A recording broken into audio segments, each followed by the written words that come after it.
Thank you all for joining us in our podcast at the catastrophe at Chernobyl. I am Vaughn Cooper, along with co-hosts Damon Earl, Ethan Davis, John Fewer. Today I will be introducing really what Chernobyl was, as well as the communication failures and what happened. Anyways, Chernobyl was it's one of the most well-known nuclear disasters of the 20th century. On the night of April 26, 1986, at approximately 1:23 a.m., Chernobyl had a nuclear meltdown. Basically, the reactor exploded, contaminating Europe for about 9 days of continuous contamination from hazardous radiation. Even as of to this day, Chernobyl is still uninhabitable. What happened, why the reactor melted down, was because they were running a test at low power. And because of this test at low power, it caused the reactor to explode, and this triggered two explosions. The first explosion blew the lid off the reactor, and the second explosion actually blew up the reactor itself, which caused nuclear fires to rage on, which were a big part of the nuclear radiation spread. A couple things that could have prevented this, and a couple communication measures that could have been improved, were the training and construction quality of the reactor, especially employee training. The employees at that night, on the night of April 26th, were not trained to handle the tests. There were also safety mechanisms that were disabled prior to this test, which staff were not notified about. Big red flag. Also, a really, really big design failure in the sense of the RBMK reactor. It's the type of reactor that Chernobyl was that it did not have a containment room, which if a nuclear meltdown had occurred, then there would be no place for the corium, which is the material that the reactor really it melts into after nuclear meltdown goes. And so this could cause other problems as contaminating groundwater, contaminating the soil and all that. And actually during the meltdown, they had to dig tunnels under the reactor and basically stop the corium from going into the groundwater.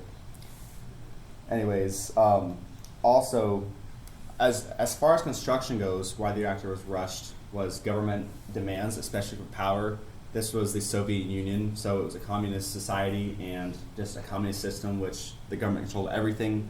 They really rushed the reactors because they wanted as much power as they could get out of these nuclear reactors, and this was also another big factor for why it had a meltdown. Anyways, transitioning on to co-host Damon Earl. All right. After the reactor, went into meltdown. The government went into kind of a disaster mode. They decided that they would evacuate the surrounding regions, which included the city of Pripyat. However, they did not communicate with the region's scientists very well, and they evacuated more residents than was actually necessary. The source that I found during my research was from a man called Jaworowski in the, what was the name of the source? I don't remember the name of the source, I'm sorry, but there was a quote from it that says there was no valid reason for the masterly evacuation of 49,614 residents from the city of Pripyat and the village of Yanav, about 3 kilometers from the burning reactor. The region surrounding Pripyat, part of the city did need to be evacuated, part of the city did not, due to the decreasing levels of radiation in the area. It had at the time, it seemed like it was necessary, but they did not communicate with the scientists very well of the degradation of the radioactive material in the area. But on top of this, they did not notify the residents of the city on how long they were going to be relocated. So they told them that it was only going to be, a few weeks, 3 days, something like that. But in reality, they were not able to return to their homes at all. This had a massive psychological and physiological health impact on the location, as many people developed a lot of stress disorders due to the fact that they were not able to have their possessions. They lost a lot of family heirlooms and such. So all that miscommunication between the government and scientists led to a ton of people being relocated from their homes and losing all their valuables. So I'm going to move over onto our next topic.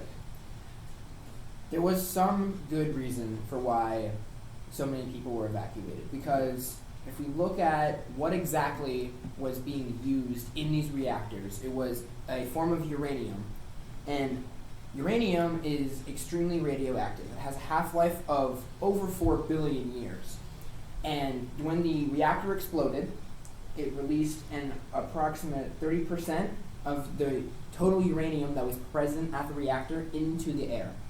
And they had around 190 metric tons of uranium that they were using to power these reactors. So 30% of that is almost 60 metric tons. So obviously there was a big need to remove the people from that area, especially right when the blast occurred. Right. When the blast occurred, obviously it created an exclusion zone right around the plant itself of around 18.6 miles that killed like everything that was living there at all. There were some minor zones just outside, around 30 miles. Those are the zones that today people can visit, and there are a few hotels there and things for tourists, but no one is allowed into the inner exclusion zone right around the plant. The radius of the blast extended all the way to the edge of Europe, to Portugal, which is almost 3,000 miles away, to just give you an idea of how far this radiation traveled. And despite the area being relatively safe nowadays, it is still unsafe for humans to be in that area for longer than a day at most. The initial reactor blast created what's known as the elephant's foot, which is a lump of highly radioactive mass that is present in the reactor room. Due to the high radiation that was coming off of it, the workers had to quickly build what's called a concrete sarcophagus, which is just a block of concrete and lead around the elephant's foot to keep the radiation from spreading. They only did it in 6 months. Recently, in 2016, the concrete sarcophagus started to show cracks, which was leaking radiation back out into the surrounding area. Russian contractors wanted to stop this from happening, so they spent approximately $1.6 billion to build a massive steel structure that would around the additional reactor room to keep that from happening. Before, you could only stay in the room for maybe hours at a time before you started to get radiation sickness. Now you can stay in there for maybe a day or so. So scientists are able to cut off pieces of it to study it and understand what its makeup is and why it was so radioactive. And then we're going to pass the baton to Jonathan to talk about sort of what happened as a result. Initially, the Soviet government tried to cover it up, but the Swedish government found out about it. The Soviet government had to reveal what they did because Sweden had reports of high levels of radiation. And it was soon revealed internationally what had happened. The lighter material from the reactor was carried by the wind over Ukraine, Belarus, Russia, and to some extent Scandinavia and Europe, and also the aforementioned Sweden.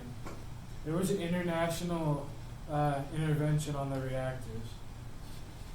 With U.S. help, the RBMK reactors underwent heavy design changes to improve their safety.